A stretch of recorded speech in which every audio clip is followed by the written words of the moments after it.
곧 아론과 아론의 아들들 나답과 아비후와 엘르아살과 이다말을 그와 함께 내게로 나오게 하며 나를 섬기는 제사장 직분을 행하게 하되 내가 아론을 위하여 거룩한 옷을 지어 영화롭고 아름답게 하시니 너는 무릇 마음에 지혜 있는 모든 자 곧 내가 지혜로운 영으로 칭찬 자들에게 말하여 아론의 옷을 지어 그를 거룩하게 하여 내게 제사장 직분을 행하게 하라.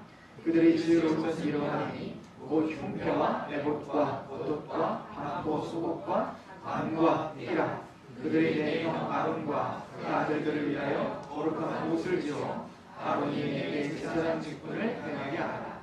그들이 쓸 것은 금실과 청색, 자색, 홍색 실과 가늘게 꼰 배실이라. 그들이 금실과 청색, 자색, 홍색 실과 가늘게 꼰 배실로 정교하게 차서 에봇을 칠 때 그것의 어깨바지 줄을 달아 그 두 끈을 이어지게 하고 에봇 위에 매는 띠는 에봇 짜는 법으로 금실과 청색, 자색, 홍색 실과 가늘게 꼰 배실로 에봇에 정교하게 붙여 짤치며 홍화로 2개를 가져다가 그 위에 이스라엘 아들들의 이름을 새기되 그들의 나이대로 6 이름을 한 보석에 나머지 6 이름은 다른 보석에 새기라. 보석을 새기는 자가 도장에 새긴 것 같이 너는 이스라엘 아들들의 이름을 그 2 보석에 새겨 금태에 물리고 그 2 보석을 에봇의 2 어깨바지에 붙여 이스라엘 아들들의 기념 보석을 샀되 아론이 여호와 앞에서 그들의 이름을 그 2 어깨에 메어서 기념이 되게 할지며 너는 금으로 패를 만들고 순금으로 노끈처럼 2 사슬을 닦고 그 딴 사슬을 그 태에 달지니라. 아멘. 기도하겠습니다. 예수 그리스도로 말미암아 왕같은 제사장이 된 하나님의 백성들이 하나님의 말씀 앞에 섭니다. 주여 이 시간 전하는 입술을 겸손케 하시고 듣는 우리들의 마음을 열어주옵소서. 전하는 입술 가운데 또 듣는 우리들 마음 가운데 말씀 앞에 굴복할 수 있는 심령을 허락하여 주시고 성령님의 조명하심이 이 시간 주장하여 주옵소서. 예수님의 이름으로 감사하며 기도합니다. 아멘. 자, 우리는 성막에 대해서 같이 배우고 있습니다. 성막 12번째 시간인데요.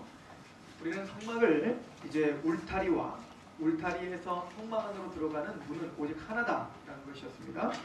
한 문으로 들어가면 제일 먼저 맞닥뜨리는 것이 번제단입니다. 혹시 그림 띄워져 있을 수 있나요? 번제단이 있고 그 다음에 이제 물두멍을 지나 이제는 진짜 장막에 들어가게 되는데 그 장막은 2칸이 있습니다. 첫 번째 장막을 성소라 부르고 두 번째 장막을 지성소라 부릅니다. 그래서 우리가 지난주에 울타리와 문에 대한 이야기를 같이 했는데요. 울타리는 바깥과 안을 나누고 있는 어떤 구분점이죠. 그래서 원래 이제 그 성막 안에는 그 울타리 안쪽으로는 이방인들은 절대 들어갈 수 없습니다. 우리는 모두 이방인이었고 언약들에는 외인들이었습니다. 그죠? 그래서 원래 이제 그 울타리 밖에 이방인의 뜰에서만 우리는 거주해야 될 사람들이었습니다. 그런데 우리가 그 안쪽으로 들어가기 위해선 오직 예수 그리스도의 문으로 나는 양의 문이라 예수님께서 말씀하셨는데 오직 한 문인 한 문으로만 가야 돼요. 동쪽에 나와 있는 문인데 이 문의 색깔은 청자홍배라고 했어요. 오늘도 계속 청색, 자색, 홍색 실과 가늘게 꼰 배실 거기에 금색까지 합해진 이야기를 하는데 우리가 청자홍배 이 4가지 색깔은 예수 그리스도의 4가지 어떤 분이신지를 특성을 4가지를 설명하는 거다라고 했죠. 청색은 하나님, 즉 예수님은 우리의 하나님이 되신다는 것이었어요. 그래서 그 예수님의 하나님 되심을 선포하고 있는 복음서가 요한복음이다 라고 했죠. 또한 자색은 예수님은 우리의 왕이십니다 라고 하는 자색, 왕들이 입는 도포라고 했습니다. 그래서 마태복음이 바로 유대의 왕, 메시아이신 바로 예수를 설명하고 있는 게 바로 마태복음이었다라고 했습니다. 홍색은 바로 예수 그리스도의 고난을 상징한다라고 했죠. 그래서 바로 마가복음이 예수님의 고난을 굉장히 섬세하게 설명하고 있는 걸 볼 수 있습니다. 그리고 배실로 꼰 이 배실이라는 건 흰색 실을 말하는 거예요. 그러니까 흰색은 바로 예수 그리스도는 온전한 사람으로 의인이시다, 죄가 없으신 의인이시다라고 하는 것이죠. 그러니까 우리가 예수님을 믿는다고 할 때는 그 예수님을 하나님이시며 유대의 왕이시며 또 예수 우리를 죄를 위해서 십자가의 죽음으로 고난을 당하신 그리고 그분은 죄가 없으신 의인이시다 라고 하는 것을 모두 믿는 것이 예수를 믿는 겁니다. 그래서 사복음서는 물론 마태, 마가, 누가, 요한복음 모두가 다 이 네 가지의 예수 그리스도를 다 설명하고 있지만 주되게 설명하고 있는 것들이 하나씩 있다라고 하는 거예요. 사실은 이거를 교부들은 이 마태복음을 왕을 설명하는 것이요. 그래서 이제 그 계시록과 에스겔서에 보면 내생물이 나와요. 그 내생물에 보면 독수리 모양, 송아지 모양, 사자 모양, 인자 모양 이렇게 네 가지가 나오거든요. 그래서 이걸 또 교부들은 그 계시록의 내생물과 에스겔과 연결을 지었어요. 그래서 그 마태복음은 왕을 설명하는 것이요 바로 사자 복음이다 이렇게 표현을 했고요. 또한 예수님은 바로 인간 의인으로 오신 분이시다. 바로 그것이 인자이고 누가복음이다 이렇게 표현을 했어요. 또한 예수님은 홍색 즉 고난을 당하시는 분이시며 그분은 마가복음에서 그리고 송아지 복음이다 이렇게 표현을 했습니다. 우리를 위한 대속죄물 되신다는 개념이죠. 또한 요한복음은 예수님이 하나님이심을 선포하죠. 1장 1절부터 그렇게 선포하고 있지 않습니까? 말씀이 하나님이셨다고. 근데 바로 그래서 하늘의 제왕인 독수리를 이제 상징적으로 보여주고 요한복음이 바로 독수리 복음이다 이렇게 표현을 합니다. 물론 또 다른 해석들이 있어요. 독수리와 송아지와 그리고 사자와 그 인간은 다 왕들입니다. 그죠? 그래서 사자는 그 짐승의 제왕이고요. 독수리는 하늘의 제왕이고요. 송아지는 가축의 제왕입니다. 그리고 인자는 만물의 제왕입니다. 그래서 아마 예수 그리스도의 왕되심을 상징적으로 표현한다. 저는 다 모든 것이 합당하다 믿습니다. 그래서 이제 그 예수 그리스도를 인정하여 들어가면 그 왕이시며 우리의 고난주가 되시며 또 하나님이시며 참된 인간이신 그 예수를 믿고 들어가면 제일 먼저 막다트리는 게 뭐였어요? 바로 번제단이에요. 가장 큰, 즉 우리가 거기에 올려져 우리가 죽임을 당해야 되는데 그런 하나님이신 우리의 왕이신 또 온전한 의인이신 그분이 우리의 대속제물이 되셔서 우리를 대신하여 화목제물이 되셨다. 이걸 믿는 거예요. 죄사함이죠. 그리고 그 죄사함을 받은 우리는 이 물두멍을 아직 우리가 하지 않았습니다. 출애굽기는 뒤쪽으로 뺐단 말이에요. 물두멍은 우리 씻음을 상징적으로 보여주고 중생을 상징적으로 보여주겠죠. 즉 그렇게 예수 그리스도의 대속제물로 우리는 씻음을 얻었다. 물로 씻어 새로운 마음을 주고 하나님의 영이 임하게 하여 하나님의 율례를 따르게 하리라. 이 에스겔서의 예언이며 이게 고린도 교회 로마서에 보낸 바로 이야기이기도 합니다. 그래서 이제는 드디어 물두멍을 거쳐 들어가면 이제는 첫 번째 칸에 성소가 있죠. 드디어 이제 하나님의 십자가를 품고 죄사함을 받은 하나님 백성들이 그 제사장들이 들어갑니다. 들어가면 제일 먼저 하는 게 뭐죠? 바로 떡이죠. 떡상이요. 즉 예수 그리스도의 우리의 생명의 떡임을 인정하며 예수 그리스도의 말씀이 우리의 생명의 떡임을 인정하는 것입니다. 그리고는 그 생명의 떡을 이해하고 그 생명의 떡을 조명하시는 분이 바로 그 앞에 있죠. 바로 7 등잔대예요. 거기서 빛이 비춰야 그게 보이는 거예요. 그런 것처럼 예수 그리스도께서 예수 그리스도 얼굴에 하나님의 영광을 아는 빛을 비추셨다는 것이죠. 우리의 빛이 되시는 예수 그리스도 또 성령님의 조명하심으로 말미암아 우리는 거듭났고 또 하나님의 말씀과 예수 그리스도를 보게 된다는 얘기입니다. 그리고 우리는 세 번째는 향로가 있습니다. 이것도 이제 뒤로 뺐습니다. 아직 우리가 보지 않았어요. 그 향로는 기도를 상징합니다. 즉 예수님은 우리의 대제사장이 되셔서 우리를 위해 지금도 간구하시고 기도해 주시는 우리를 위해서 중보하시는 제사장이심을 설명하고 또 우리에게는 그렇게 말씀과 성령님의 조명하심으로 우리가 예수 그리스도 앞에 기도하는 거예요. 그럼 기도가 하늘에 상달되더라. 그 기도는 여기서 이제 향이 피워진 향이 이제 성소 안을 가득 메우게 됩니다. 그 성소 안에 가득 메운 그 향은 밖에 나가 쉐카나 영광으로 이제 그 이스라엘을 보호하는 구름 기둥으로 변화가 되는 거예요. 그리고는 이제는 휘장을 잖아. 예수 그리스도의 육체를 상징하는 휘장이죠. 예수님이 십자가에 죽으실 때 그 휘장이 아래서 위로 쫙 갈라졌단 말입니다. 예수님의 육체가 찢겨지심으로 우리는 지성소, 하나님의 보호자 앞에 담대히 나아갈 수 있는 권세가 주어진 거예요. 그래서 우리는 예수 그리스도의 십자가를 의지하고 하나님의 보호자 앞에 나가죠. 거긴 법궤가 있습니다. 법궤는 3가지가 있다고 했어요. 첫 번째 뭐가 들어있었죠? 지금까지 들은 걸 복습하는 거예요. 법계에는 첫 번째, 법계에는 법이 있죠. 십계명 돌판이 있다고요. 즉 하나님의 계명 앞에 섰을 때 이스라엘 생각해 보세요. 하나님의 계명을 준다 했을 때 예 주기만 하십시오. 우리가 다 지켜 행하겠습니다. 라고 말을 했지만 정작 하나님의 계명이 오기 전에 이스라엘 백성들은 금송아지를 만들어 우상숭배했다는 거예요. 그리고는 그것이 40년 내에 이루어졌다는 겁니다. 모세는 그래서 어떻게 했어요? 돌판을 깨부셔버립니다. 이 얘기는 굉장히 큰 상징적 의미가 있죠. 우리 율법을 깨는 자들인 거예요. 우리 율법을 지킬 수 없는 자들인 거예요. 율법 앞에 서면 죽을 수밖에 없는 자들인 거죠. 그래서 하나님께서는 모세에게 두 번째 돌판을 주시면서 뭐라고 합니까? 이거는 법궤에 집어넣으라는 겁니다. 집어넣고 거기 뭐요? 속죄소를 뚜껑을 닫으라. 즉 그 속죄소는 예수 그리스도의 피가, 즉 그 화목제물의 피가 쏟아지는 곳이에요. 즉 우리는 그 법 앞에 설 수 없어. 예수 그리스도의 십자가로 우리를 더 씌워주지 않으면 우리는 살 수가 없는 거예요. 그러니까 예수님의 십자가의 은혜가 아니라면 우리는 하나님의 심판 앞에 설 수 없다. 은혜를 상징적으로 보여주는 거죠. 그리고 그 안에는, 법궤 안에는 돌판만 있는 게 아니라 하나는 뭐가 있냐면 아론의 쌍난 지팡이가 있죠. 이건 뭐였어요?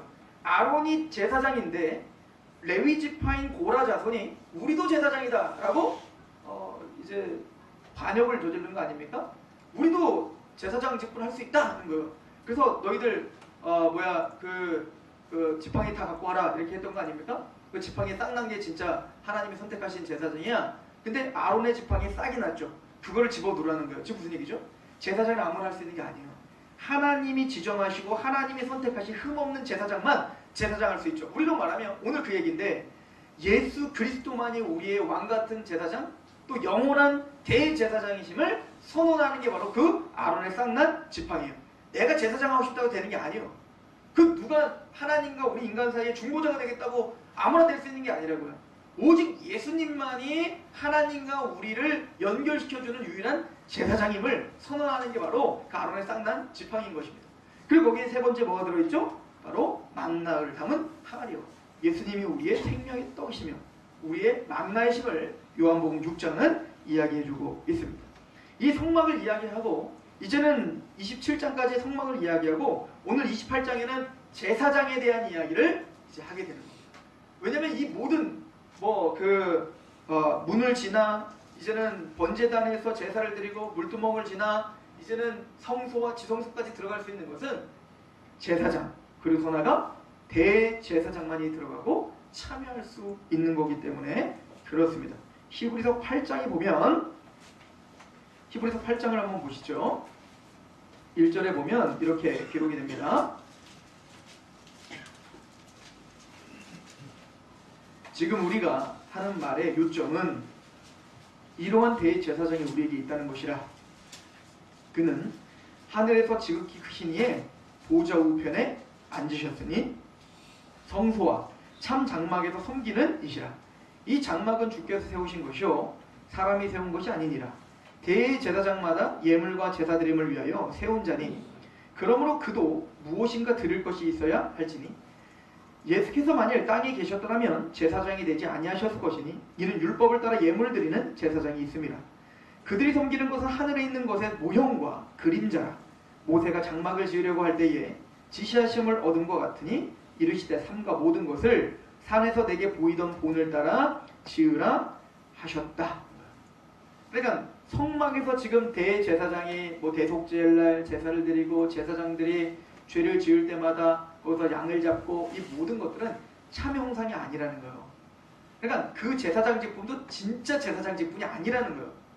하나님이 원하시는 영원하고 온전한 제사를 드릴 수 있는 제사장 직분을, 하늘의 제사장 직분을 모형하고 설명하기 위한 제사장이지 보여지는 제사장이 진짜 제사장이 아니란 얘기인 겁니다. 그러므로 오늘 출애굽기 28장의 제사장의 어떤 이제 우리가 제사장이 누군지, 하는 사역이 뭔지, 그 옷의 의미가 뭔지, 또 이 제사장의 어떤 제사들이 뭔지 이런 것들을 우리가 하나하나 배우게 될 텐데 이 모든 것들을 통해서 사실은 참 형상이신 누구를 바라봐야 되는 거예요? 예수 그리스도를 바라봐야 되는 겁니다. 결론적으로 오늘 28장을 통해서 볼 분은 대제사장이신 유일한 대제사장이신 예수 그리스도에 대해서 배울 겁니다. 더 나아가 그 예수 그리스도를 믿고 있는, 그래서 하나님의 보좌 앞에 담대함으로 나아갈 수 있는 제사장 직분을 가진 자들이 우리다라고 하는 것을 가르쳐 보게 될 것입니다. 그래서 이 구약의 이스라엘 백성들의 제사장 직분을 공부를 하면서 예수님과 그 예수님을 믿고 있는 우리가 왜 제사장이며 그럼 우리는 어떠한 존재들인지를 오늘 확인하는 시간이길 축원합니다. 자, 제사장은 먼저 선택받아 기름 부음 받은 자예요. 사실은 이제 그 구약에 기름 부음 받는 삼중직이 있어요. 삼중직, 3대 직제라고 하는데 그 세 가지 직제예요. 뭐냐면 첫 번째는 왕이며 제사장이며 선지자입니다. 그러니까 이제 왕은 다스리는 거죠. 하나님의 말씀으로 이스라엘을 다스리는 다윗 왕이 대표적이죠. 그리고 제사장은 인간의 대표입니다. 그러니까 인간의 죄를 가지고 하나님께 나아가는 자가 제사장이에요.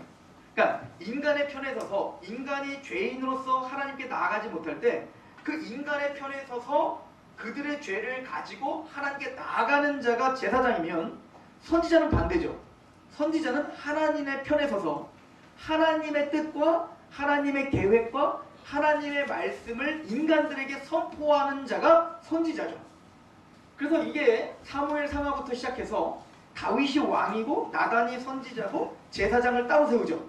그러니까 이 삼중직이 온전히 예수 그리스도, 이걸 그냥 기름 부음 받는 삼중직이라고 얘기한다고요. 이거 앞에서 우리가 얘기했었던 것 같은데 기름 부음 받은 자가 히브리어로 뭐죠? 메시아입니다. 메시아. 기름 부음 받은 자가 헬라어로 뭐죠? 그리스도입니다. 그리스도. 그러니까 유대인들이 예수는 우리의 그리스도입니다, 메시아입니다 라고 할 때는 뭐가 딱 떠오르는 거예요? 왕과 제사장과 선지자가 딱 떠오르는 거예요. 우리는 메시아, 그리스도 하면 그냥 예수님이 딱 떠오르는데 원래는 그 단어가 기름 부음 받은 자. 근데 유대에서 기름 부음 받은 직제가 세 가지. 예수님은 그리스도입니다 라고 할 때는 그분은 우리의 왕이십니다. 그분은 우리의 제사장입니다. 그분은 우리의 선지자이십니다. 이거를 사실은 믿는 게 그리스도입니다를 믿는 거예요. 이해가시죠? 자, 그런 것처럼 이 제사장은요 특별히 부름을 받아 선택을 받아 기름 부음으로 세워지는 거예요. 자, 그런데 아무나 세워지는 게 아니에요. 하나님은 아예 지목을 합니다. 오늘 사도 출애굽기 28장 1절을 보시면 너는 이스라엘 자손 중에 내 형 아론과 그의 아들들 곧 아론과 아론의 아들들 나답과 아비우와 엘르아살과 이다마를 그와 함께 내게로 나오게 하여 나를 섬기는 제사장 직분을 행하게 하되 내 형 아론을 위하여 거룩한 옷을 지어 영화롭게 아름답게 할지니 너는 물은 마음의 지혜 있는 모든 자 곧 내가 지혜로운 영으로 채운 자들에게 말하여 아론의 옷을 지어 그를 거룩하게 하여 내게 제사장 직분을 행하게 하라. 거룩하게 하라. 구별시켜라 이 얘기거든요. 그러니까 하나님은 아예 지목했어요. 레위 지파에 많은 사람들이 있는데 그 중에 특별히 12지파 중에 레위 지파가 성막을 주관하게 했고 또 레위 지파 중에 특별히 누구야? 아론의 가족들이 제사장이야 라고 지목을 했다고요. 이거는 선착순이 아니에요. 이거는 내가 하고 싶다고 하는 게 아니에요. 그래서 사도 바울도 우리의 구원받음을 이야기하면서 다른 박질함으로 말미암도 아니고 원하는 자로 말미암도 아니고 오직 국률이 여기시는 하나님의 은혜로 말미암는다. 하나님의 절대적인 주권 가운데 우리가 구원받았다는 얘기인데 마찬가지로 예수 그리스도가 우리의 제사장인 이유가 뭡니까? 하나님이 그렇게 정하신 겁니다. 그래서 예수님만이 이 땅에 육체를 입고 이 땅에 오신 거예요. 그리고 예수님은 하나님이 정하셨을 뿐만 아니라 예수님만이 우리의 온전한 제사장일 수밖에 없는 이유는 우리의 모든 죄를 속하기 위해선 첫 번째 흠이 없고 점도 없는 정결한 짐승으로 제사를 드려야 됐단 말이에요. 다시 말씀드리지만 돼지는 왜 더럽고 소는 왜 깨끗한 거예요? 소를 먹으면 여러분들 영생을 얻어요? 돼지고기를 먹고 확 죽어버려요? 아니잖아요.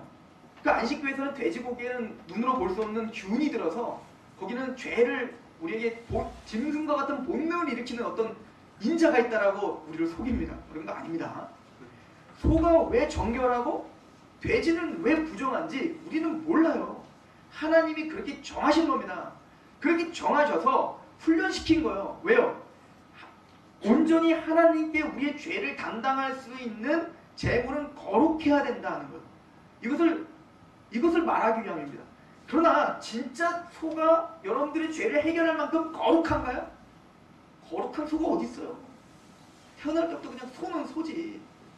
그래서 히브리서는 말하고 있는 거예요. 여러분들이 나중에 히브리서를 읽어보면 양의 피와 염소의 피가 너희의 죄를 없이 하지 못한다. 이렇게 말해요. 아니 그러면 구약에 있는 사람들은 그렇게 힘을 들여갖고 양의 피와 염소의 피로 제사를 드린 거 그냥 말짱 꽝이네? 그 사람들 구원 못 얻네? 아니에요. 하나님이 그들에게 정결한 짐승을 통해서 제사를 드리면서 뭐를 깨달으라는 거냐면 이렇게 하나님이 원하시는 정결한 짐승, 흠이 없는 짐승을 하나님께 드림으로 내 죄가 속죄해지는 것처럼 이것은 아무런 효력이 없지만 앞으로 하나님께서 우리에게 준비하실 여호와 이레, 하나님의 제물은 자기를 위해 준비하셨다. 이 여호와 이레죠. 하나님이 준비하신 그 제물, 그 제물은 정말 흠도 없고 정도 없는 그런 정결한 우리의 화목 제물이 계시다. 그걸 메시아라고 믿었던 겁니다. 이걸 이사야서가 예언한 거였다. 이사야서 7장에 처녀가 잉태하죠. 이사야서 9장에 뭐라고 했어요? 아들을 낳았는데 그 아들은 영존한 아버지시고 하나님이시라니까. 근데 하나님이시고 영존한 아버지시가 이 53장에 어떻게 했어요? 양처럼 끌려가 허물과 죄를 위하여 찔림당하시고 죽임당하신다니까요. 그 제물이 있을 것임을 바라봤어야 됐단 말입니다. 그게 구원을 시키는 효력이 있는 거예요. 그런 것처럼 예수님만이 우리의 전 인류의 죄를 담당할 수 있는 유일한 제물 되시는 겁니다. 이 땅에 어떤 것이 과연 우리의 죄를 정결케 하는 제물이 될 수 있겠어요? 아무도 없다는 겁니다. 이 땅에는 정결한 게 없다고요. 오직 하나님이신 예수님만이 그러니까 하나님이 이 땅에 육체를 입고 오셔서 제물로 죽임을 당할 수밖에 없으셨던 겁니다. 또한 대제사장은요, 대속죄일날 제사를 드릴 때 반드시 자기를 위한 7일 동안 정결의식을 해야 된단 말이에요. 그 얘기는 뭐죠? 정말 제사장이 막 양의 피를 뿌리면서 내가 그 사람이 정말 정결해지는 거예요? 아니라고 말했잖아요. 양의 피와 염소의 피는 전혀 정결케 못한다고 했잖아요. 그런데 그런 것들을 통해서 뭘 생각해야 되는 겁니까? 우리에게 있을 대제사장은 온전한 정결한 자야 돼요. 그런데 모든 사람은 죄를 범했으면 하나님의 영광에 이르지 못해요.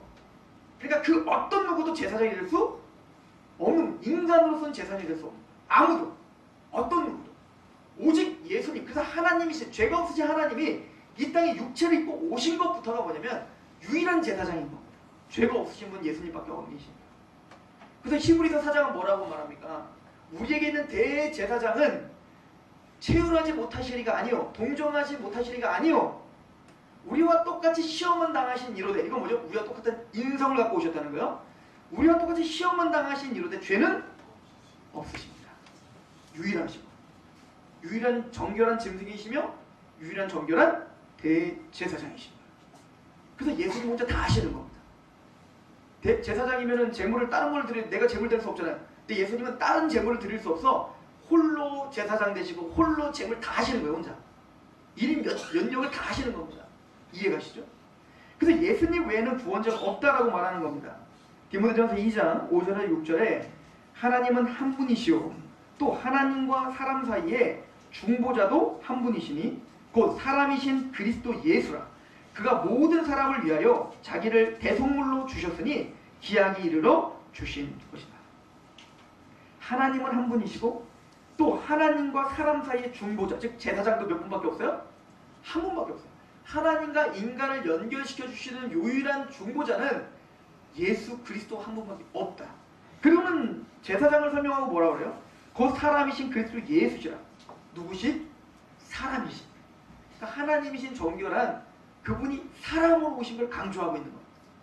그분이 바로 중보자, 유일한 중보자이시며 더 나아가 그가 모든 사람을 위하여 자기를 대속물로 주셨다. 그분은 중보자이시며 유일한 제물이시다.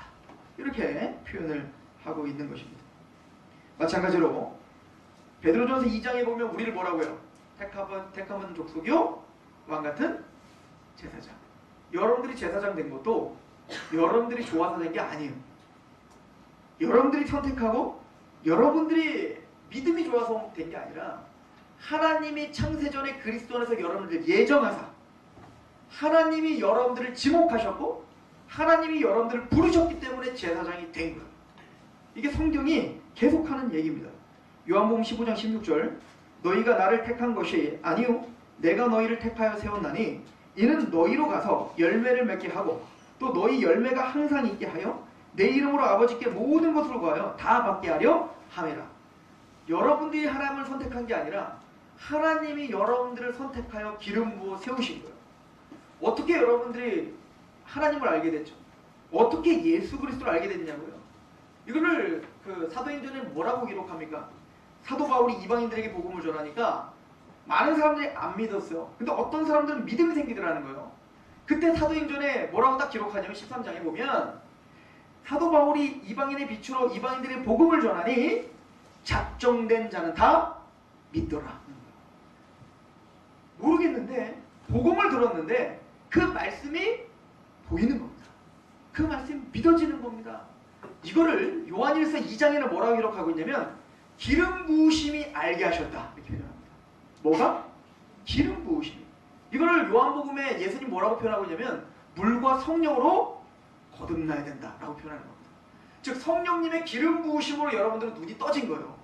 성령님의 기름 부으심으로 죽어있던 우리 영혼이 살아나 하나님을 알아보게 되고 제사장으로 택함 받음을 인식하게 된 겁니다. 이게 기름 부음 받은 자예요. 그래서 예수님이 그리스도고 우리 믿는 자를 뭐라고요? 그리스도인이라고. 여러분들 다 기름 부음 받은 자들입니다. 예수 그리스도로 말미암아 우리는 제사장이 됐다는 거예요. 여러분 제사장이 하는 역할이 뭐예요? 하나님과 죄인들을 연결시켜주는 중보자가 제사장이에요. 근데 제사장은 중보자는 오직 누구예요? 예수님이잖아요. 근데 여러분을 또 뭐라고 그래요? 제사장이에요. 우리가 중보자입니까? 아니에요. 그런데 우린 제사장이에요. 이게 무슨 얘기일까요? 고린도후서를 잠깐 봐보시죠. 고린도후서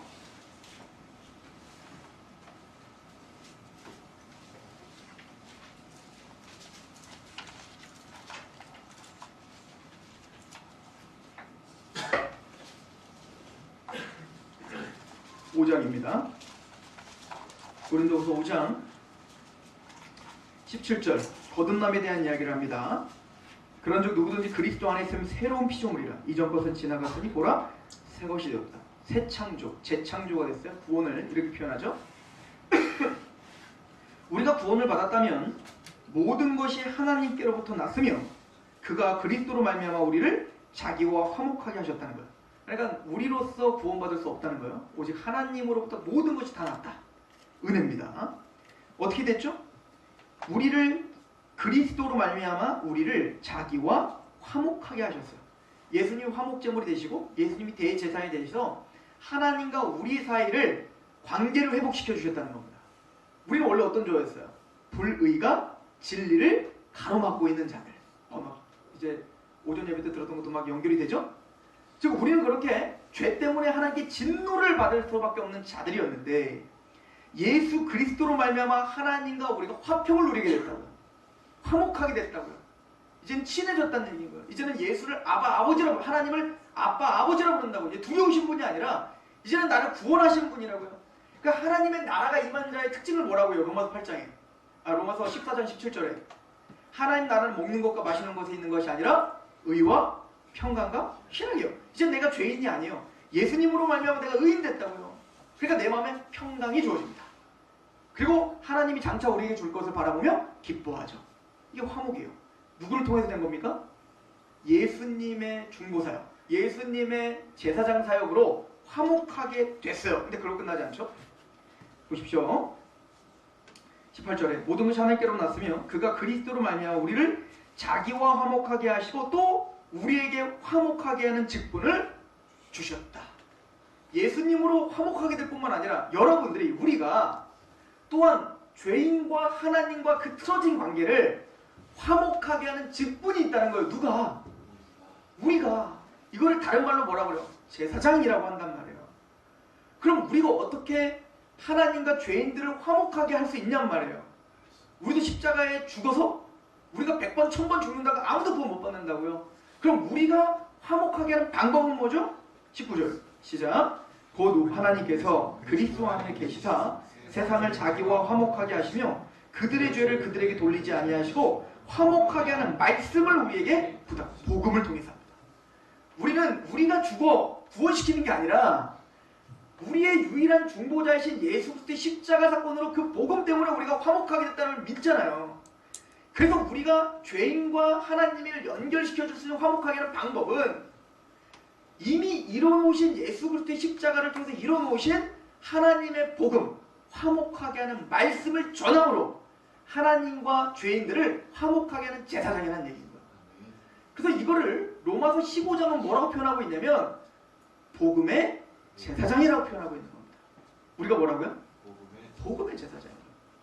오직 유일하게 하나님과 우리를 화목하게 하는 복음을 들고 그 복음을 전함으로 하나님과 죄인들을 화목하게 하는 제사장.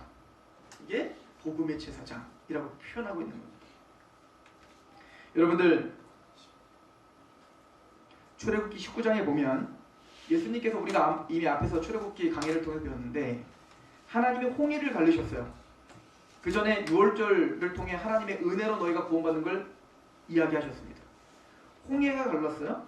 그리고 구원받은 하나님의 백성들에게 하나님께서 출애굽기 19장에 했던 말이 있어요. 뭐냐면 너희를 제사장 나라로 세우마 이렇게 표현했다고요. 여러분 제사장이 뭐하는 역할이라고요? 사실은 하나님은 이스라엘을 제사장 나라로 세워서 모든 이방 민족들이 이스라엘을 통해서 구원받게 하는 통로로 사용하겠다는 얘기였어요. 그죠? 그래서 이 제사장이 된 이 나라가 제사장 나라가 하나님께 오순절만 되면 노래를 불렀던 시가 있어요. 이 시편 67편이에요. 한번 가보시겠습니까? 시편 67편. 제사장의 노래이기도 합니다.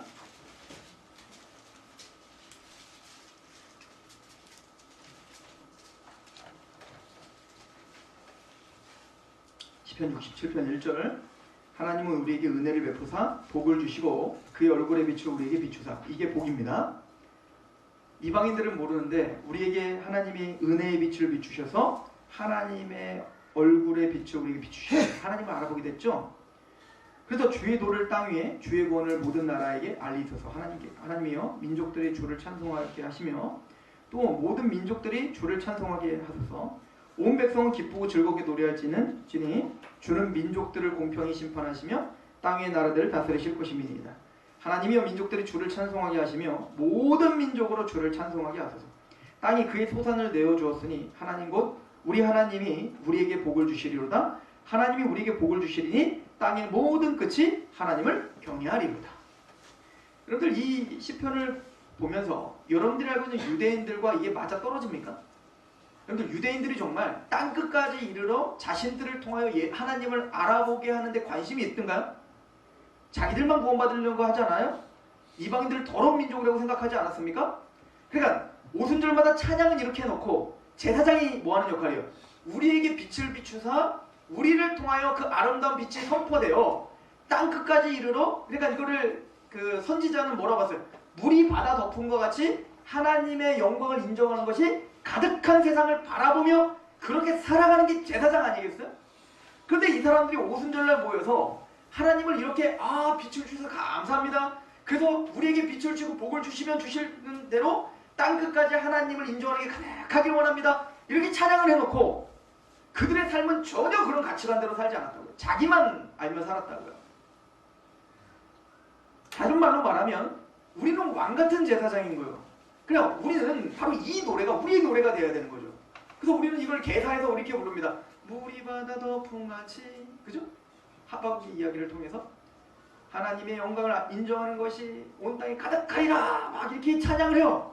그래서 이 얘기는 뭐예요? 하나님 나에게 예수 그리스도의 얼굴에 있는 하나님의 영광의 빛을 비추사 어둠 가운데 빛으로 불러주셔서 하나님을 알게 하셔서 감사합니다.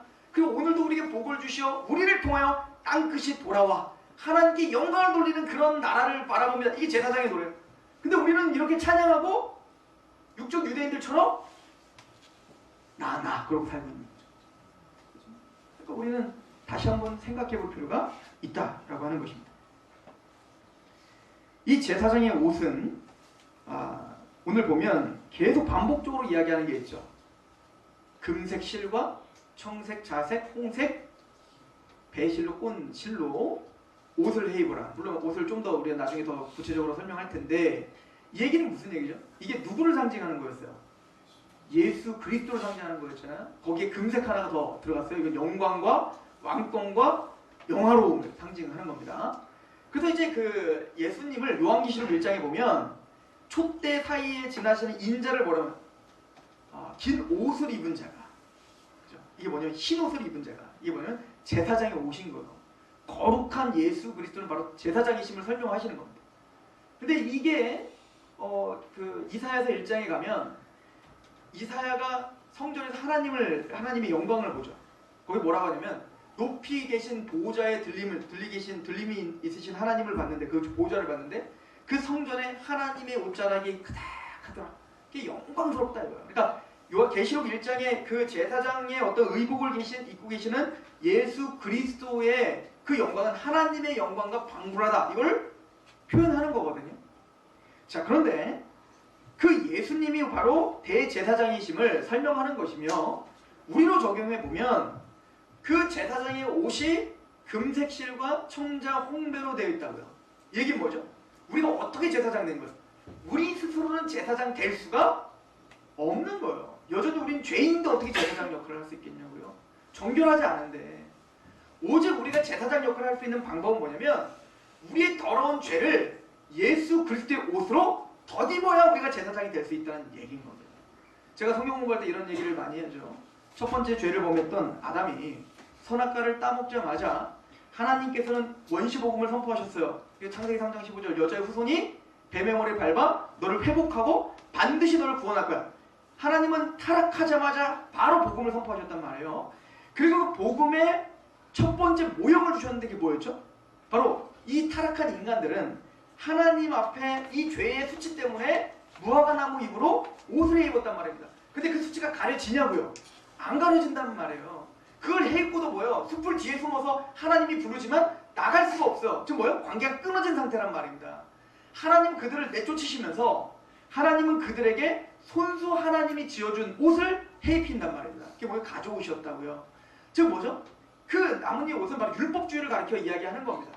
우리가 아무리 손수 어떤 행함과 열심을 가지고 할지라도 우리가 만든 옷으로는 그 죄를 한 톨도 가릴 수 없다는 얘기인 거예요. 오직 우리의 죄가 가려지려면 죽어야 되는 겁니다. 왜? 선악과를 먹은 정령? 죽으리라 했기 때문에, 즉 죄값은 뭐냐면 나뭇잎으로 뭐 해볼 게 아니라 죽으면 돼요 그냥.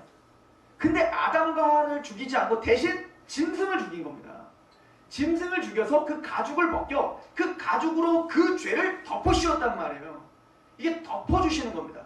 마찬가지로 우리의 죄는 우리가 손수 만든 그 어떤 노력과 행실로 덮을 수가 없기에 하나님이 하나님 손수로 만드신 준비하신, 우리가 죽은 대신 누가 죽으셨어요? 예수님이 죽으시고 그가 십자가에서 이루신 하나님의 의의 옷을 우리에게 덮어 씌워주심으로 우리가 뭐요? 의인되었고 정결한 제사장이 됐다라고 선언되고 있는 겁니다. 갈라디아서 3장 보세요. 갈라디아서 3장.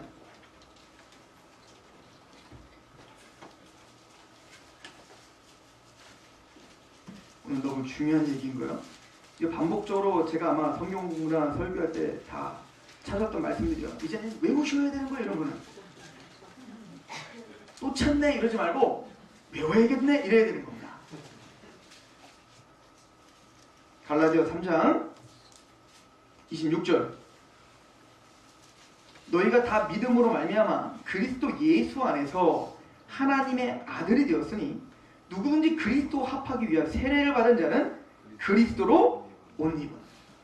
우리는 오직 그 예수 그리스도의 옷을 입음으로 의인되었고 그 옷을 입음으로 우리는 거룩한 제사장이 된 것입니다. 그걸 상징적으로 보여주는 거예요.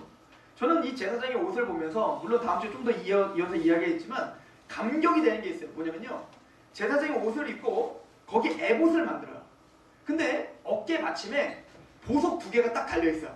근데 이 보석에는 누구 이름이 있죠? 6개의 이름과 6개 지파의 이름, 6개 지파의 이름, 총 12지파 하나님의 백성을 상징적으로 보여주는 이스라엘의 이름이 다 새겨져 있다고요. 또한 이제는 판결 흉패를 만들 거예요.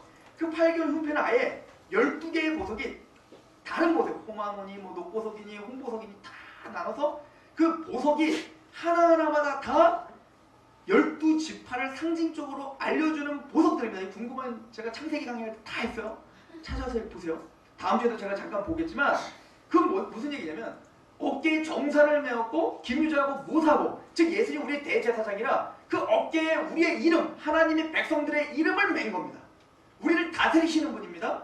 또한 그의 심장에, 그 가슴판에 12지파의 이름을, 보석의 이름을 새겼다고요.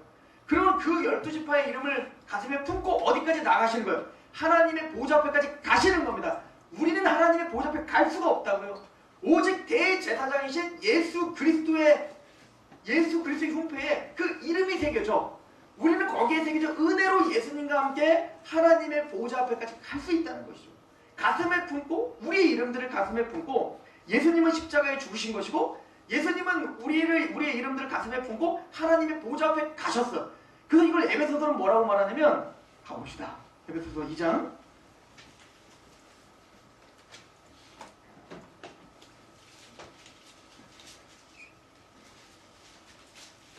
1절. 그는 허물과 죄로 죽었던 너희를 살렸다. 우리는 허물과 죄로 죽었었던 사람이에요. 근데 주님께서 살렸어요. 그때 너희는 그 가운데 행하여 이 세상 풍조를 따르고 공중권세 잡은 자를 따랐으니 곧 지금 불순종의 아들들 가운데 역사하는 영이에요. 전에는 우리도 다 그 가운데서 우리 육체의 욕심을 따라 지내며 육체와 마음에 원하는 것을 하여 다른 이들과 같이 본질상 진노에 자주고 막 오전 예배랑 다 막 생각이 나죠, 그죠? 4절. 근데 국률이 풍성하신 하나님이 우리를 사랑하신 그 큰 사랑으로 인하여 허물로 죽은 우리를 그리스도와 함께 어떻게 하셨어요? 살리셨습니다. 너희는 은혜로 구원을 받은 것이라. 근데 예수님의 십자가로 우리를 살려주셨다고요. 거듭나게 하셨다고요. 그래서 어떻게 했어요? 십자가에 죽으시고 부활하셔서 또 함께 일으키사 그리스도 예수 안에 함께 하늘에 앉히셨다. 예수님이 십자가에 죽었을 때 우리도 함께 죽은 겁니다. 예수님이 부활할 때 우리는 새 생명으로 다시 태어난 겁니다. 그걸 끝나는 게 아니에요. 예수님이 승천하셨을 때 우리의 이름을 가지고 하늘에 하나님 우편에 앉아 계시다는 겁니다. 이미 계시다고요. 이미 우리의 이름이 예수님과 함께 하나님의 그 나라에 새겨졌다는 얘기인 거예요. 예수님이 우리의 이름을 가슴에 품고 십자가에 죽으시고 부활하시고 하나님의 나라에 승천하셔 우리는 천국 시민권자입니다 라고 선언하게 된 겁니다. 이 은혜가 있어 우리는 베드로전서 2장 6절 아닌가? 너희는 택하신 족속이요 왕같은 제사장들이요 거룩한 나라요 너희를 기이한 빛에 들어가게 하신 아름다운 하나님의 덕을 선전하게 하려 하시니라. 오늘 그 본문 위에 보면 출애굽기 27장 마지막 줄에 보면 제사장들이 해야 될 일이 있습니다. 그건 뭐냐면 등불을 아침부터 저녁까지 그리고 끊임없이 꺼트리지 않고 유지하는 거예요. 빛을 비추는 사역을 누가 하는 거예요? 제사장이에요. 그 은혜를 아는 빛을 주셨기 때문에 우리는 그 아름다운 덕을 선전하는 빛의 역할을 하는 것입니다. 그 은혜가 있어서. 그래서 우리는 그 예수 그리스도의 그 은혜에 감격하여 오늘도 제사장으로, 복음의 제사장으로 우리를 통하여 복음의 영광의 빛이 비칠 수 있도록 몸부림치는 인생을 그려 살아가는 것입니다. 예수님만이 왕같은 대제사장이시며 그리고 예수님을 믿고 있는 예수님의 품에 새겨진 우리가 대제사장이고 왕같은 제사장이며 아름다움을 선전하는 화목하게 하는 말씀을 부탁받았다. 그 사명 잊지 마시고 승리하는 저랑 되기를 축원합니다. 기도하겠습니다. 하나님 너무나 감사합니다. 주의 은혜 가운데 우리가 구원받았고 우리의 영원한 대제사장이신 멜기세덱을 쫓는 영원한 대제사장이신 예수님의 십자가의 은혜로 단번에 영원히 온전케 됐음을 믿습니다. 또 우리를 성령으로 기름 부어주사 이제는 우리를 왕같은 제사장으로 삼아주시고 아름다운 덕을 선전하는 그 복음을 선포하는 그래서 죽이는 영이 아닌 살리는 영이 우리를 통하여 사람을 살게 하는 그 귀한 하나님의 사역에 동참케 하셔서 사람 낳는 업으로 우리를 불러주셔서 그렇게 우리가 살게 하셔서 감사합니다. 주여 이 사명을 붙들고 한 주간도 승리할 수 있도록 우리에게 긍휼을 베풀어 주옵소서. 예수님의 이름으로 감사하며 기도합니다. 찬양합시다.